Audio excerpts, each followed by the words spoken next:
네, FOMC 불확실성 해소가 하루짜리 반등이었을까요? 지금 다시 제자리로 돌아오면서 조금 혼란스러운 시장 연출이 되고 있습니다. 그 해답을 한번 찾아보도록 하죠. 하나투자증권 김일구 수석 이코노미스트와 이야기 나눠보겠습니다. 안녕하세요. 안녕하십니까? 네. 예. 어제 미증시가 지금 나스닥이 2.47% 다시 급락을 했죠. 근데 다우 같은 경우에는 보합으로 끝났어요. 하락 이유, 가장 큰 이유 어떤 걸로 보시나요? 가장 큰 이유는 뭐 금리겠죠. 그리고 금리하고 그다음에 또 한 가지는 이 바이러스 확산이 끝나가고 있는 거 아닌가라는 그런 기대감들도 상당히 있는 것 같습니다. 그러다 보니까 금리 인상이 훨씬 더 이게 강력할 수 있겠다 그런 걱정들을 좀 하게 되는 것이죠. 뭐 바이러스 확산이 계속되고 오미크론이 심각한 증상을 많이 야기한다고 한다면 금리 인상도 늦춰줄 것이고 그동안에 기술주가 그렇게 해서 계속 상승을 해왔잖아요. 네. 근데 이게 힘을 잃어버린 것이죠. 바이러스 확산도 심각하지 않고 그러면 금리 인상이 더 강해질 수 있고 이런 것 때문에 기술주들이 힘을 잃고 있는 단계라고 보고 있고 그래서 어제뿐만 아니라 이제 그 최근에 고점에서 사상 최고치에서 나스닥 지수가 한 6% 이상 하락하는 게 그런 모양인 것 같습니다. 근데 반면에 우리 흔히 이제 뭐 성장주, 가치주 이렇게 구분해 본다고 한다면 가치주 그동안 올라가는 폭이 좀 작았던 그리고 바이러스가 좀 끝나주면 좋아지지 않겠는가 그런 기업들의 경우에는 뭐 금리 인상에 대해서도 좀 무관하고 전통적으로 다우존스 지수가 금리하고 조금 무관하게 움직여 왔습니다. 그래서 이 다우존스 지수는 보합이고 사상 최고치 대비해서도 지금 하락폭이 한 2% 이내거든요. 그래서 전형적인 뭐 바이러스나 이런 금리 다 묶어서 기술주 그동안 성장주의 일방적인 강세장이 이제 끝나고 가치주 쪽에 상대적인 강세가 나타나는 그런 장세가 아닌가 생각합니다. 근데 이제 하루 늦게 반영이 된 것 같다는 생각이 들거든요. 사실 FOMC 끝나고 나서 강하게 올랐다가 하루 만에 다시 이제 되돌려 놓은 거잖아요. 그러니까 그 이유가 좀 궁금하더라고요. 글쎄요, 시장을 하나하나 이유를 다 생각하면 그거는 끝이 없는 것 같고, 그러니까 뭐 이게 오르락 내리락 하는 일이 반복이 됩니다. 그렇기 때문에 가령 이제 FMC 날 올라간 거를 FMC 불확실성 해소 이렇게 해석을 해버리고 나면 어제 떨어진 걸 어떻게 할 거냐 이런 문제가 있는 거죠. 근데 이 전체적으로 보면 이럴 수도 있고 저럴 수도 있고 뭐 물이 아래쪽으로 흘러가는데 옆으로 파도가 안 생기는 건 아니거든요. 생긴단 말이죠. 그렇기 때문에 주식시장의 움직임에 대해서 하루하루씩에 그렇게 반응할 필요는 없는 것 같습니다. 네. 방금 우리 손현정 앵커가 궁금해하실 만도 한 게 연준에서 발표를 해서 시장이 모두가 예상하던 대로 결과도 나오고 내년도 한번 3번 올리겠다. 그다음에 우리 김일구 이코노미스트도 말씀 주셨지만 한 3월쯤 되면은 모든 게 다 종료될 수도 있다. 다 시장 예측대로 다 됐어요. 그러면 이제 소위 말해서 파월 의장이 이야기하고 앨런 재무장관이 이야기하는 미국의 내년도 경제 정책의 틀은 크게 변하지 않을 것이다. 강한 달러로 갈 것이고 금리 인상은 있을 것이고 매치가 되거든요. 그러면 시장이 하루 만에 갑자기 만약에 저게 간다면 이제 성장주에서 가치주로 가야 되겠다. 심리적 이동이 하루 만에 일어났다. 그게 쉽게 이해가 안 되는 건 사실이에요, 사실은. 이 주식도 그렇고 채권도 그렇고 부동산도 그렇지만 이 움직이는 시장을 움직이는 힘은 크게 보면 이제 펀더멘탈이라는 게 있겠죠. 그러니까 내년 경제가 어떻고 금리가 어떻고 이것도 다 펀더멘탈이라고 기본 생각합니다. 또 한 가지는 이미 그 시장이 다 반영이 됐단 말이죠. 그럼 시장이 계속 올라갈 거냐? 시장이 다 반영됐는데요. 뭐.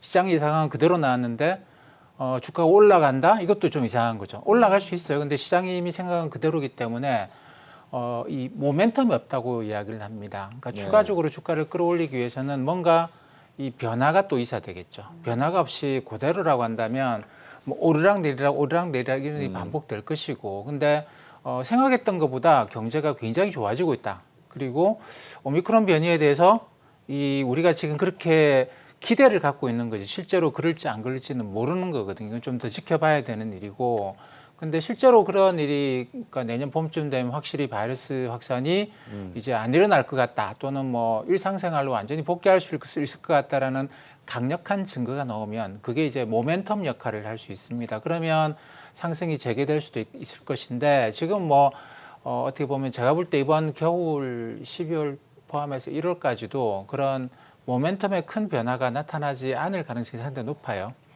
때문에 이제 시장이 방향을 어느 쪽으로 잡았다고 생각하기는 제가 볼 때는 어렵고 네. 이번 겨울까지는 왔다 갔다 하는 움직임이 크지 않겠는가 싶습니다. 그 금값을 보니까 하루 만에 35달러가 뛰어버렸어요. 온스당. 그럼 만약에 달러가 약세다, 뭐 달러가 위태롭다 이러면 또 금값이 뛰는 게 이해가 되는데 네. 달러 강세와 금값 35달러 온스가 같이 오르면서 그다음에 또 시장에서 반응은 방금 김일구 이코노미스트 말씀하셨다시피 시장은 지금 리더십을 바꾸고는 과정이 아닌가. 성장주에서 가치주로 이렇게 변해가는 그런 모습으로 또 띄고 있다. 하루 만에 그런 해석이 나온단 말입니다. 그래서 지금 시장은 정확하게 이 방향성 설정을 못하고 있는 게 아닌가 하는 의심, 그게 조금 들어서 제가 여쭤봤습니다. 예. 예, 제가 볼 때는 성장주에서 가치주로의 변화는 이미 오미크론 변이 초기 데이터를 갖고 시작을 한 것 같아요. 아, 그렇습니다. 예, 그래서 벌써 이게 한 2주 가까이 된 일이고, 물론 근데 이제 그 성장주가 뭐 가령 테슬라 주가가 훅 떨어졌다가 그러면 당연히 이제 모든 사람들이 한꺼번에 그런 생각을 하는 건 아니죠. 그러니까 그렇게 생각하는 사람이 있고 그렇게 생각하지 않는 사람이 있는데 서로 매수 매도를 반복하다가 보면 결국 시간이 지나고 나면은 네. 아 그랬구나라고 뒤에 가서 보면 그때부터 성장주 가치주의 전환이 시작됐구나라는 건데 그 과정에서 보게 되면 들쭉날쭉 하다가 지나서 보면 이렇게 가 있는 것이죠. 그렇죠. 네. 근데 제가 볼 때는 이미 2주 전부터 시작이 됐고 그게 어제도 이제 그런 현상이고 근데 그저께는 FMC 하던 날은 또 이 예상대로 나왔으니까 이제 그동안 많이 떨어졌는 주식을 사자고하면서 기술적으로 올라갔고 들쭉날쭉하면서 결국 제가 볼 때는 그 방향으로 가고 있다고 생각하는 것이죠. 네. 확실히 이제 성장주 기술주들의 급락은 이제 금리에 대한 부담감으로도 찾을 수가 있기 때문에 영란은행에서 지금 금리를 인상하지 않았습니까? 이에 대한 영향도 확실히 있었을 것 같은데요. 이제 통화 정책의 그런 각국의 통화 정책들을 살펴봐야 될 것 같아요. ECB 같은 경우에도 이제 사실상 테이퍼링을 내년 3월에 또 이제 마치기로 했고 이런 점들을 저희가 살펴봐야 될 것 같은데 일단 영란은행의 금리 인상은 어떻게 보셨나요? 네, 영국 중앙은행의 금리 인상의 경우에는 사실 전 세계적으로 지금 우리가 미국을 중심으로 보고 있습니다만 한국은행이 금리를 올리기 시작한 건 지난 8월 달부터죠. 네. 그리고 러시아나 브라질 같은 나라들이 금리를 올린 건 올해 봄부터 올렸습니다. 그렇기 때문에 일부 국가들은 그것도 이제 인플레이션의 위험에 대해서 굉장히 좀 예민하게 반응하는 그런 나라들의 경우에는 금리를 좀 먼저 올리고 있었어요. 우리나라를 포함해서. 근데 이번에 이제 영국 중앙은행이 금리를 올렸는데 아주 완만하게 올렸죠. 아주 완만하게 올려서 이걸 인플레이션 위험이 있긴 하지만 그걸 인플레이션 잡으려고 그러면 금리 확 올려버리면 됩니다. 금리 확 올려버리면 되는데 그러면 물가만 잡는 게 아니고 경기도 같이 잡게 되겠죠. 그래서 그런 위험을 감안해서 금리를 조금 올린 그런 것 같아요. 그렇기 때문에 이게 이제 긴축인 거 분명하지만 그렇게 강력한 긴축은 아닙니다. 근데 그럼에도 불구하고 뭐 우리나라에서도 그런 일이 있었습니다만 전 세계적으로 중앙은행이 금리를 올리면 이게 상당히 강력한 긴축이 된다고 봐요. 왜냐하면 이 작년부터 사람들이 돈을 많이 빌려서 여기저기 자산 투자를 많이 했단 말이죠. 흔히 말하는 B2가 우리나라뿐만 아니라 전 세계적으로 많았어요. 그러다 보니까 금리는 조금만 올려도 우리나라도 그렇습니다만 은행들이 가산금리 같은 형태로 해가지고 실제로 개인 투자자들이 부담하는 금리는 굉장히 많이 올랐거든요. 그러다 보니까 이제 그 대출을 상환하자 뭐 그런 움직임이 굉장히 좀 많이 일어나고 있죠. 그렇기 때문에 중앙은행의 금리 인상은 굉장히 완만하게 진행되고 있는 것만은 분명한데 이게 비투로 올라간 자산의 가격은 뭐 조정폭이 좀 커지고 있는 그런 상황인 것 같습니다. 네. 방금 말씀하신 그 우리 선생님께서 질문하신 내용을 보면 10월 달에 소비자 물가가 한 4.2% 정도 돼요, 영국이. 근데 11월 달에 5.1%로 네, 많이 올랐죠. 많이 올랐죠. 이제 그러다 보니까 영국이 조금 올렸는데 영국은 문제가 많아요. 사실은 브렉시트 이후에 지금 영국 경제가 침하고 있는 그런 그리고 상황이고. 코로나 타격이 가장 크지 않았나요? 그렇죠. 가장 지금 큰 상황에서 근데 또 고용 지표는 27만 명 또 새롭게 증가를 했어요. 그러니까 지금 영국 경제도 어느 게 진짜인지 가짜인지 지금 정확하게 구분을 못하는 세계 경제와 비슷한 그런 상황인 것 같아요. 그리고 ECB 같은 경우에는 물론 뭐 테이퍼링은 내년 3월까지 이제 종료를 하겠다고 했지만 내년에 금리 인상은 없을 것이다. 이제 총재가 얘기하지 않았습니까? 이에 대해서는 저희가 어떻게 해석을 해야 되죠? 그러니까 ECB하고 일본은 좀 다른 곳으로 봐야 됩니다. 그러니까 완전히 떼놓고 생각을 해야 되는 이 나라들은 2014년에 그 마이너스 금리 사실 일본은 기준금리 자체가 마이너스고 뭐 유로존은 기준금리가 마이너스는 아니에요. 하지만 둘 다 우리가 이제 마이너스 금리 정책을 썼다라고 이야기를 하는데 이 유로존이나 일본은 성장이 상당히 오랫동안 불가능할 것 같다라는 거를 스스로 이제 인정하고 우리는 금리 이런 거 올려가지고 올릴 생각 없으니 유로화나 엔화 제발 좀 사지 마세요. 달러 사세요. 이렇게 이야기를 한 게 2014년이고 지금도 그 상태가 계속 이어지고 있다고 봐야 됩니다. 거기는 뭐 인구 구조도 그렇고 뭐 저기 제조업의 활력도 그렇고 아직까지도 이제 금리를 다른 나라하고 같이 올릴 수 있는 상황은 아닌 것 같아요. 그렇군요. 유로화를 보니까 저는 그러고 보니까 유로화를 만져본 적이 별로 없는 것 같아요. 유럽층 여행을 안 가서. 근데 유로화가 사실 달러에 비해서 가치가 좀 거의 비슷하다라고 하는 거는 경제적 상황을 놓고 봐서는 좀 아구가 맞지 않는 그런 상황일 듯한 느낌이 들거든요. 유럽 경제가 훨씬 약하다고 하면 유로화는 1달러에 한 2유로 정도가 돼야지만 이게 적정한 평가가 아닌가 싶은데 너무 고평가돼 있다 그런 생각도 들고요.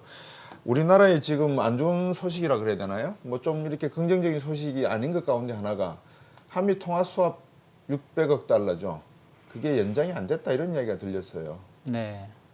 근데 이게 그 한미 통화 수합 자체가 작년에 워낙 코로나 바이러스가 심각할 때 글로벌 경제 안정을 위해서 이제 미국이 제안을 한 거죠. 그리고 근데 초기에 일부는 좀 썼습니다만 그 이후로 사실 거의 쓰이질 않았습니다. 네. 그러니까 우리나라 금융기관들이 그 한국은행에다가 달러 빌려주세요. 그러면 한국은행이 통화 수합을 가지고 이제 그 미 연준한테 우리나라 원화를 주고 달러화를 빌려오는 거거든요. 그렇죠. 그렇게 해서 금융기관들한테 달러를 빌려주는 겁니다. 이게 이제 기본적으로 통화 수합인데 사실 우리나라 금융기관들이 한국은행한테 달러를 빌리는 경우는 없단 말이죠. 밖에서 다 빌릴 수 있는데 그렇죠. 굳이 한국은행 가서 빌릴 이유가 없고 그리고 이거 자체가 그렇습니다. 아, 저 은행 굉장히 상황이 안 좋은가 보다. 딴 데서 못 빌리니까 한국은행한테 빌리지. 가령 1997년 외환위기 때도 다른 데 다 빌리다가 안 되면 마지막에 새벽에 한국은행에 전화를 했거든요. 그런 것처럼 중앙은행으로부터 돈을 빌린다라고 하는 게 이게 성숙한 단계 금융기관들의 경우에는 그게 일종의 시장에서 이제 안 좋은 소문으로 납니다. 그래서 일반적으로 잘 안 해요. 그래서 뭐 재할인율이나 이런 식의 중앙은행하고 직접 돈 거래하는 거를 다들 안 하죠. 다들 안 하고 있고 그렇기 때문에 뭐 이걸 유지하는 것 자체가 뭐 정치적으로는 의미가 있을지 모르겠습니다만 경제적으로는 제가 볼 때 별로 의미는 없었던 것 같아요. 네, 그렇군요. 자, 그러면 금리 얘기를 조금 더 해보면은 지금 각국이 이제 긴축의 시그널이 계속 나오고 있고 미국만 보더라도 이제 긴축에 대한 우려감이 큰 거에 비해서는 금리가 많이 오르지 않는 것 같습니다. 이제 2년물 금리와 5년물 단기 금리 같은 경우에 오히려 하락을 하고 있고 장기 금리도 크게 오르지는 않고 있잖아요. 이에 대해서는 저희가 어떻게 판단을 해야 될까요? 그 금리에 대한 우려라고 하는 건 두 가지일 건데 한 가지는 이제 주식시장에서 많이 쓰이는 게 10년짜리 장기금리죠. 이거는 기관 투자자들이 밸류에이션 할 때 일반적으로 많이 쓰는 겁니다. 근데 사실 개인 투자자들 같은 경우에는 기술주도 개인 투자자들이 좀 많이 끌어올렸다고 봐야 될 건데 개인 투자자들은 이 밸류에이션에 관심이 있는 게 아니고 지금 당장 돈 빌려가지고 이자 부담이거든요. 이거는 10년짜리 금리가 아니고 뭐 가령 이제 뭐 3개월이나 1년짜리 금리인데 이 금리는 상당히 최근에 많이 올랐어요. 국채금리만 우리가 봅니다만 우리나라에서도 한국은행 기준금리에 비교해서 은행에서 실제로 대출받은 금리가 팍팍 올라가거든요. 가상금리 때문에. 미국도 마찬가지입니다. 우리가 보고 있는 뭐 저기 2년짜리 국채금리 올라간 거 얼마 안 올라갔다고 생각하실 수 있습니다만 실제로 은행에서 대출받는 금리는 확 올라가는 것이죠. 그런 게 미국도 마찬가지고 전 세계적으로 개인들의 비투로 인한 주식 투자했던 거를 되돌리는 그런 효과를 주기 때문에 이게 이제 개인들의 뭐 저기 매도가 여러 나라에서 동시에 나타나고 있다라고 생각해야 될 것 같습니다. 국채 수익률이 저렇게 떨어진다는 거는 이제 다른 한편으로 보면 미국 경제는 신용 평가를 받으면 적어도 AA 정도는 받는다. 그러니까 미국 경제는 큰 문제가 없다. 예를 들어서 달러를 긴축을 들어가도 네. 미국 경제의 전반적인 펀더멘털은 강하니까 우리 믿고 투자를 해도 된다. 이제 이런 시그널로도 해석이 될 수가 있거든요. 근데 이제 문제는 우리나라의 국채 금리가 미국보다 선제적으로 계속 올리는 상황에서 그다음에 우리나라 경제가 어떤 인프라를 가지고 있는지 지금 저는 솔직히 불분명해요. 수출이 사상 최대다 그러는데 수입도 사상 최대거든요. 그러니까 원달러 환율이 저렇게 오르고 있는 상황. 이제 거기서 통화 수합이 만약에 600억 달러가 안 됐기 때문에 김일구 수석 이코노미스트께서 말씀하신 대로 우리 경제가 이제 중앙은행에서 돈 빌리는 그런 경제가 아니다. 외환 보유고도 4,600억 달러 정도 되고 하니까 튼튼하니까 문제가 없다라고 하는데 단기성 외채가 전체 외환 보유고의 50% 정도 된다라고 가정을 해버리면 만약에 경제 위기, 중국발 경제 위기가 만약에 제가 늘 말씀드린 게 3월 달까지는 조심해야 된다고 그러잖아요. 근데 그렇게 급변한 상황이 혹시 나타나면 이게 조금은 시장의 심리적인 패닉이 나타날 수 있을 것 같아서 아쉽다는 그런 생각이 좀 들어서 말씀을 여쭙었습니다. 네. 그 전반적인 시스템은 큰 문제는 없는 것 같아요. 외채나 뭐 외환 보유고나 이런 거는 사실 굉장히 안정적으로 관리가 되고 있고 오히려 과도하게 외환 보유고를 많이 갖고 있는 거 아니냐, 그거 뭐 그만큼 수익을 내지 못하는 거 아니냐 이런 이야기를 할 정도이긴 한데 문제는 이제 말씀하신 것처럼 수출 데이터에 대해서 이게 수출이 증가한다라고 우리가 생각하면 일반적으로 더 많은 물건을 우리나라 물건을 산다라는 그런 뜻으로 해석을 하잖아요. 근데 물량의 증가가 없습니다. 물량의 증가가 없고 단가만 올라갔어요. 단가만. 근데 이게 우리나라 기업들이 물건 잘 팔린다고 가격을 올렸다고 보기보다는 비용이 올라간 거거든요. 최근에 비용이 올라간 거. 그렇기 때문에 수출이 증가하고 있다라는 걸 이거를 긍정적인 의미로 해석할 수 있는 여지는 사실 거의 없습니다. 네. 그래서 이렇게 데이터를 뜯다 보면 경기가 올해 여름을 기점으로 해가지고 계속 둔화되고 있는 것만은 분명해요. 그리고 거기다가 이제 금리 인상이라는 게 들어온 건데 물론 이제 경기가 굉장히 높은 곳에서 둔화되고 있기 때문에 이걸 그렇게 아직 걱정할 단계는 아닙니다만 네. 경제가 아주 좋다, 뭐 이렇게 기업 실적도 아주 좋다 이렇게 해석하기는 제가 볼 때 좀 무리입니다. 네. 자, 그럼 우리 시장을 한번 진단해 보겠습니다. 사실 어제 뉴욕장, 그러니까 그저께라고 해야 되죠. 뉴욕장이 많이 올랐을 때도 어제 우리 시장 크게 반응은 맞아요. 없었던 것 같아요. 그리고 그렇죠. 오늘도 뭐 크게 하락하지도 않고 계속 박스권에 갇혀 있다라는 생각이 드는데 코스피 시장은 어떻게 진단하고 계신가요? 2000년대 초반에 제가 그 주식 잘하는 펀드 매니저로부터 그런 이야기를 들었어요. 한국 시장이 미국 시장을 3개월 정도까지 선행한다. 우리 시장이 후행하지 않는다라는 겁니다. 왜냐하면 미국은 우리를 안 보는데 우리는 미국 시장을 보거든요. 네. 그리고 가령 이제 선물 같은 게 주가 지수가 움직이는 것보다 선물이 먼저 움직이잖아요. 왜냐하면 주가 지수는 선물을 보고 움직이지 않지만 선물 시장은 주가 지수를 보고 움직이거든요. 그렇기 때문에 그렇죠. 좀 잘못 움직이는 경우도 있습니다만 사실 선물이 이게 주가 지수보다 먼저 움직인다고 보는 게 맞습니다. 그러니까 우리나라 시장도 미국 시장에 후행한다라고 생각을 하면 이거는 제가 볼 때 아닌 것 같아요. 기본적으로 아니고 선행합니다. 특히 우리는 악재를 선반영하는 그런 경향이 굉장히 강해서 미국이 떨어지기 전에 이미 여름 정도부터 저 미국 시장 저래 가다가 떨어지겠지라고 하는 식으로 언제가 될지는 모르겠지만 그런 네. 움직임이 사실상 선반영됐던 거거든요. 네. 그게 뭐 외국인들 매도든 뭐라고 이야기를 하든지 간에 우리 시장이 악재를 선반영하는 건 맞습니다. 근데 나중에 가서 보니까 몇 달 지나고 나서 보니까 이거는 반영할 악재가 아니었다고 하면 다시 올라가면 되는 것이고 이게 미국 시장과 다른 한국 시장 굉장히 강력한 특징이죠. 그래서 지금도 그런 건데 제가 볼 때는 뭐 코스피가 사람이라고 한다면 그럴 것 같아요. 나 쟤들 저렇게 좀 조정받을 줄 알았다.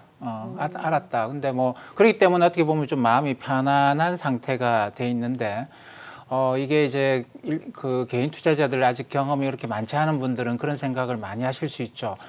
미국 올라가는데 한국 떨어져 가지고 올라갈 거라고 생각하고 사놨는데 미국이 올라가는데 이제 한국이 안 올라간 거죠. 그래서 네. 불안불안해 하다가 미국이 떨어지니까 이거 안 되겠다 팔아버리자라고 하는데 그거는 미국과 한국이 동조화돼 있다고 하는 걸 전제를 깔아야 됩니다. 예. 근데 이 악재가 나오기 시작하고 할 때는 사실 한국이 먼저 반영하기 때문에 그 선후 관계가 제가 볼 때는 잘못된 것 같아요. 네. 그 말씀을 듣고 제가 지금 생각나는 게 딱 두 가지가 있어요. 하나가 제주도에서 지진이 나기 전에 참돔들이 많이 잡혔대요. 그러니까 동물들은 습관적으로 그걸 알고 있죠. 만약에 이제 그런 내용이라 그러면 우리나라의 코스피 200 선물이 상당히 어떤 의미, 세계 2위의 시장으로서 의미를 가지고 있다. 그래서 우리 증시가 미국 증시를 3개월 선행하는 이유도 중국과 우리 경제가 매우 연동되어 있기 때문에 그런 측면이 반영이 된다라고 하면 투자하는 사람 입장에서는 어떤 면에서 보면 시장의 공매도도 가능할 것 같아요. 전략상으로. 그러니까 3개월을 우리가 선행하니까 우리 주식을 사든지 팔든지 하고 미국 주식을 팔든지 사든지 해서 이런 그 스프레드, 아비트리지, 차익거래도 충분히 가능할 것 같은데 기관들은 그런 부분을 좀 하고 계시나요? 어떻습니까? 외국인들은 그런 게 많습니다. 그러니까 우리나라 시장이 악재는 확실하게 반영해 준다. 호재는 잘 반영을 안 해줄 수도 있는데 악재는 네. 확실하게 반영한다. 근데 미국 시장은 악재를 잘 반영을 안 하는 경우가 많다. 호재는 무조건 반영하는데 여기는 악재는 잘 반영을 안 한단 말이죠. 그러면 어디선가 악재가 생겨요. 그러면 미국 시장을 매도하는 게 아니고 한국 시장을 매도하고 미국 시장을 그렇죠. 매수를 하는 거죠. 네. 이게 이제 이게 통하는 방법이고 어떻게 호재가 생기면 한국은 반영 안 할 수도 있어요. 그때 미국을 사고 뭐 이런 식의 반응이 벌어지기 때문에 이거 어쨌든 뭐 주가가 전 세계적으로 많이 올랐고 금리 인상이나 기술주가 너무 많이 올라간 게 아닌가 이런 식의 시장 분위기에서는 뭐 외국인들이 뭐 저기 올해 여름이나 가을까지 보셨습니다만 일단 매도하고 보는 거죠. 매도해 놓고 그렇죠. 네. 그 다음에 이제 상황의 추이를 봐가면서 공매도를 좀 줄인다거나 네. 뭐 공매도를 더 늘린다거나 이런 건데 지금까지는 그 지난 여름 가을에 외국인들이 매도했을 때 걔네들이 생각했던 그런 악재 정도까지예요. 네. 그러니까 더 추가적으로 심한 악재는 안 나오는 것이죠. 근데 이제 여기서 개인들이 매도를 하니까 그걸 조금씩 더 걷어들이는 예, 그런 움직임인 것 같습니다. 그렇군요. 네, 우리가 뉴욕 시장을 선행한다라고 할 수 있는데 개인 투자자분들은 사실 하반기에 미국 시장으로 많이 넘어갔잖아요. 네네. 상반기에 이제 동학개미라고 했었죠. 삼성전자를 정말 이끌어줬던 개인 투자자들이 지난해 2월 이후에 지금 거래 비중이 상당히 최저로까지 낮아져 있는 상황이라고 합니다. 그러니까 이러한 공백 수급을 좀 누군가 또 채워주면 좋겠는데 외국인도 쉽게 지금 들어오고 있지 않아요? 그렇다면 이제 어떻게 우리 시장을 이끌어갈 세력들이 있을지 궁금한데 어떻게 보고 계신가요? 연기금 같이 장기 투자하는 기관들이 그러니까 이 외국 투자도 꽤 늘렸습니다. 근데 워낙 이게 미국 주가가 많이 올라가니까 겨울 들어오면서부터는 다시 이제 한국 투자로 좀 돌아가고 있는 것 같아요. 그러니까 이런 식으로 수급 주체에서 개인들이 추가적으로 매수를 안 하면 주가가 많이 떨어지지 않겠나 그렇게 생각이 늘었고 개인들이 매수하는 동안에 그게 기관과 외국인이 비중을 줄여놓은 건데 그걸 네. 다시 이제 늘려나가겠죠. 물론 주가가 올라가도록 하면서 뭐 사들어가지는 않을 겁니다. 네. 오히려 주가가 떨어지면 더 사고 들어가는 이런 것일 건데 뭐 연기금 같은 장기 투자 기관들이 많고 국민연금만 하더라도 돈이 워낙 많기 때문에 주가가 그런 수급 요인 때문에 코스피가 과도하게 떨어질 거다 그렇게 생각하실 필요는 없는 것 같아요. 그래서 어느 정도 조정을 받고 나면 다시 매수하고 뭐 이러는 박스권 전략이 맞지 않겠는가 싶습니다. 그리고 네. 악재가 우리가 생각하지 못했던 악재가 나오고 있는 건 아니에요. 자, 그렇다면은 저희 전반적인 또 내년 시장에 대해서도 체크해 볼 필요가 있는데, 그러니까 금리는 올라가게 되고, 그리고 경기는 좀 성장성이 둔화될 수가 있고, 그리고 환율은 또 달러 강세로 가는 상황이고, 이런 상황에서 또 중국 경제 같은 경우 지금 부양책을 쓰고 있지만 또 안 좋은 상황이라고 하고, 여러 가지 볼 요건들이 정말 많은 것 같아요. 좀 내년 전망 어떻게 해야 됩니까?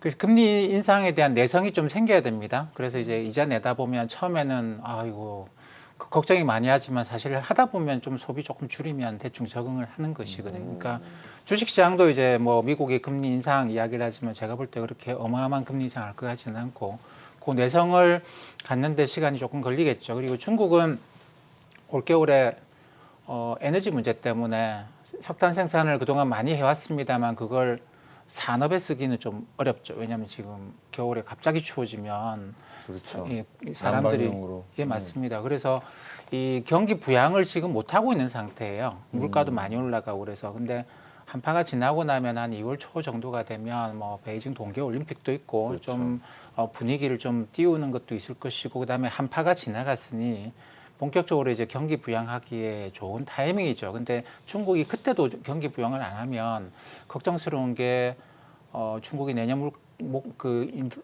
GDP 성장률 한 5% 정도로 잡을 것 같은데 6%에서 확 내려온 거죠. 근데 네. 내년 봄에도 부양책을 안 쓰면 GDP 성장률이 아마 3%대까지 떨어지지 않겠는가 싶어요. 지금 그만큼 그렇죠. 경기 둔화 속도가 빠릅니다. 그렇기 네. 때문에 중국은 그때가 되면 제가 볼 때는 뭐 경기 부양을 아마 시작하지 않겠는가 싶고 뭐 바이러스도 어느 정도 이제 좀 진정되고 사람들이 다시 경제 활동을 시작을 하면 뭐 여행도 다니고 뭐 활발해지고 그러면서 지금 둔화되고 올해 여름부터 계속 둔화되고 있는 경기가 제가 볼 때 내년 봄 되면 확연히 돌아서지 않겠는가라고 생각을 합니다. 지금 꺾이고 있는 경기가 계속 내려가서 경기 침체가 오는 거는 아니라고 봐요. 그래서 이게 이제 이번 겨울 지날 때까지는 조금 기다려봐야 되는 그런 이슈인 것 같습니다. 네. 그렇군요. 그러니까 그동안에 이제 코로나 때문에 이렇게 계속 돈을 풀었었고 초유동성 시장이 있었다가 이제 이거를 정상화하는 단계 속에서 이제 성장성에 대해서 더 보여줘야 된다라는 생각이 들거든요. 맞습니다. 그러면 실적이 굉장히 중요하지 않겠습니까? 그러니까 실적이 받쳐주는 기업들을 좀 골라서 사는 경향도 있을 것 같은데 어떤 점들을 저희가 좀 주목을 해봐야 될까요? 그러니까 확실하게 이제 주식이라고 하는 게 결국은 믿을 거는 실적인데 실적이 좋다고 한다면 뭐 더 이상 바랄 게 없죠. 근데 그때 실적은 좀 후행적입니다. 후행적이고 앞으로 좋아질 거다라고 하는 건 이거는 성장주라는 거죠. 그쵸. 그게 주가가 너무 많이 올라갔다 지금 조정을 계속 받고 있는 중이고 보니까 좋았네라고 하는 앞으로 뭘 하고 해서 좋아질 거다라는 거 그럴 수도 있고 아닐 수도 있어요. 그런 거 우리가 성장주라고 부르는데 보니까